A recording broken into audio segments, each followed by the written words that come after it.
In case you don't know, this is Detective Jamel Headings with the Riviera Beach Police Department. It's in Palm Beach County, for those of you out of town, which is just south of Martin County, where Trooper Bullock was killed. I believe, and I think everybody in this room, I'm going to say a couple things that he did and not get real specific. I think he's a hero. I think in law enforcement we use that word a little loosely sometimes. But he is a hero. And I know the Attorney General is sitting out here. Remember him next year when some of those awards come up, because he needs it. He stopped, and the reason he's a hero, on that day, last Wednesday, he stopped. He was in a regular car. I don't even think you were in uniform. No. On his way to work, out of his jurisdiction, not in the county, not in the city. Somebody waved him down, and he stopped. Sounds like a silly thing. I don't think it is. He got into a situation he had no idea what he was getting into. It unfolded very, very fast, as you can imagine. He only had minutes, not even. And let's just say that that suspect that murdered Trooper Bullock couldn't hurt anybody else because of this detective. Thank you.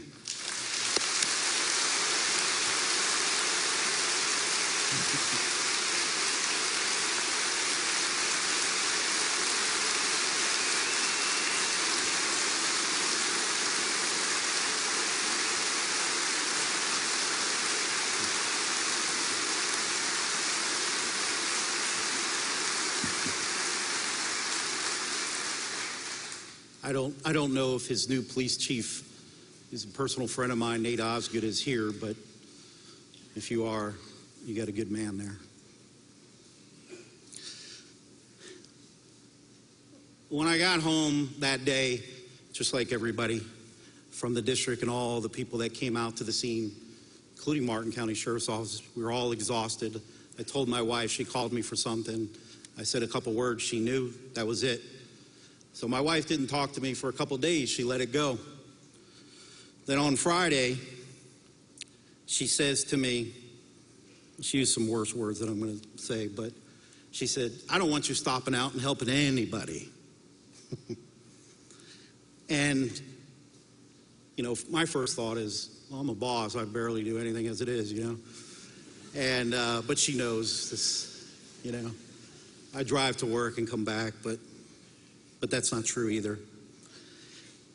And then it hit me. I got so many other things going on. And I said, oh my word, what about my troopers in Fort Pierce that have to come to work? What about my troopers in Troop L? What about my troopers? What about the Martin County Sheriff's Office and all their deputies? And they see a disabled vehicle on the side of the road, or what they think is a disabled vehicle. Who knows? Are they going to stop? Are they going to do the right thing? Are they going to be scared? Are they going to treat somebody bad? So I had this conversation with John and Val and Jessica and Katie. And their message was, don't let this evil act change you. Don't dishonor the badge, like Sheriff Snyder said. Don't dishonor the oath that you took. It's hard. I'm angry. I think everybody in here is angry. But we can't mistreat the people that we serve. In law enforcement, we're pretty critical after something like this happens. Years later, we have some kind of training, and it's with good intentions. We don't make sure nobody gets hurt again. But I can tell you this. There was nothing that Trooper Bullock could have done. There is no tactical seating in your car when you're filling out a tow slip or whatever he was doing at the moment. There's no such thing.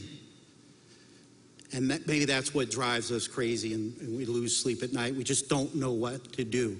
because it baffles all of us. And maybe that's the hardest thing, is to realize that no matter what uniform you're wearing today, it doesn't matter. It doesn't even matter what rank. People call me officer, deputy all the time. People don't know the difference. They just see a uniform. And then I correct them. I'm a major. You know, at least get that right, but no.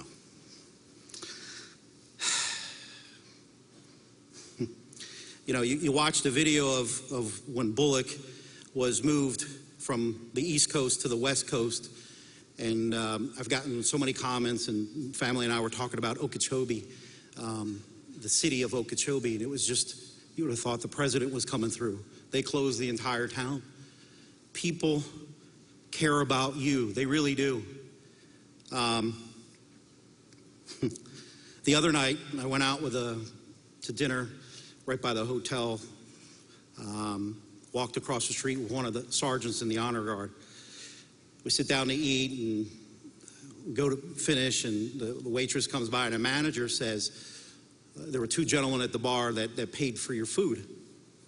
I was like, oh, you know, I was in shorts and a t-shirt, and I don't know, do I look like a cop or something? But then I realized, well, maybe I do. So then I realized that the sergeant still had his honor guard shirt on. So we went over to thank him. They didn't know anything about the funeral at all. They just wanted to treat us for what we do. They wanted to thank us. And there's many, many instances like that, not just at a bad time like this. Several months ago, I was at a Walmart, my usual routine. I told this story one other time because I was so impressed with it. It was early in the morning. I was stopping to get my Diet Coke, okay? And this lady behind me taps me on the shoulder, and this uniform is so tight I can't show you, but she hands me this little card, little brown envelope, says, thank you. And I didn't want to be rude, but I said, thank you very much. And she said, thank you for what you do. And I walked out to my car, and I decided to open it up, and I start reading it. And many of you are probably familiar, but it was like a police officer's prayer. And there was nothing in it. I guess I was expecting something for a church or a website or donate. I don't know. There's nothing. There was no contact information.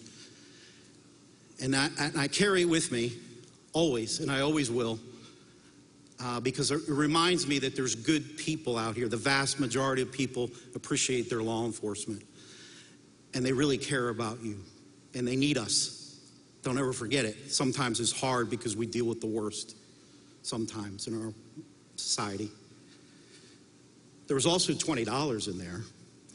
And I went and got a haircut, and with the other $15, I bought some more Diet Coke. Second message that John and Val wanted me to pass on, it's a simple thing. Have each other's back out there.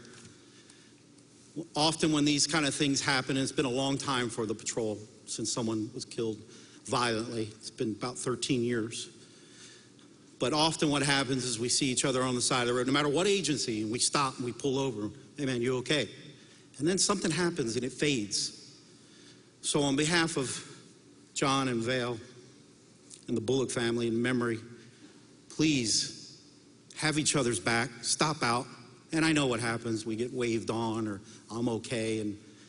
But we all have been in that situation where something doesn't feel right, but we're not calling for a backup. And there's nothing like when somebody comes and checks on you and sees if you're okay. So if you would please do that. Keep doing that. Lastly,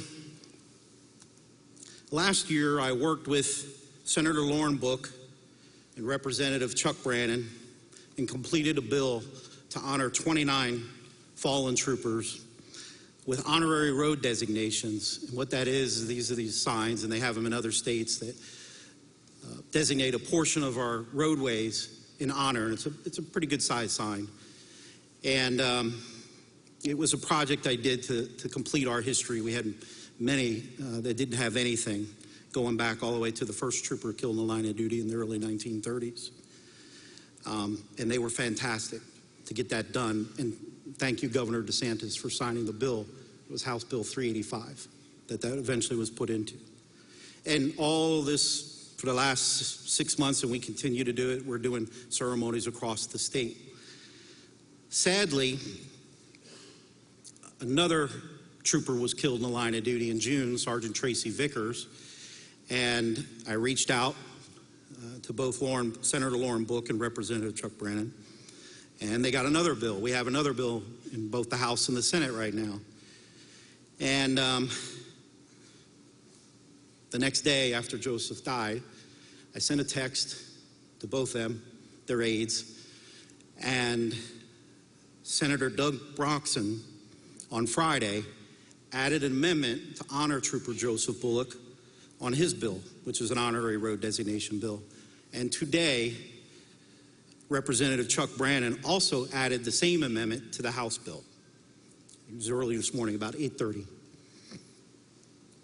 And I'm going to read you what this is. I think this is a small token of our appreciation, but it ensures in Martin County that when somebody drives by, they will never forget Trooper Joseph Bullock.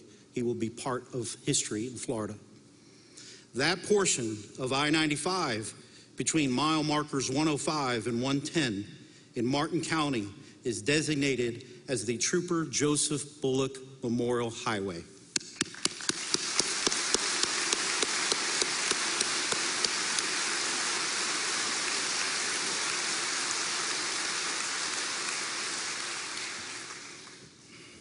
I think you'll be happy with that.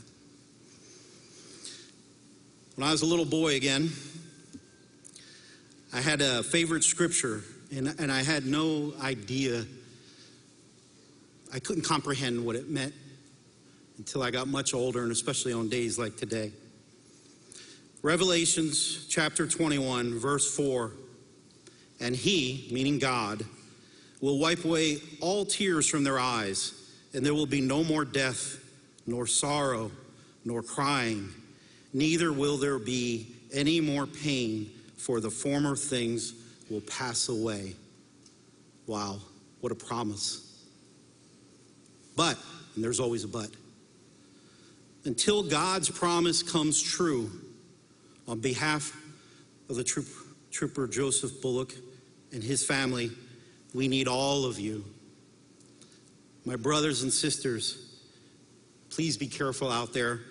Take care of each other and honor that oath that you took. Thank you.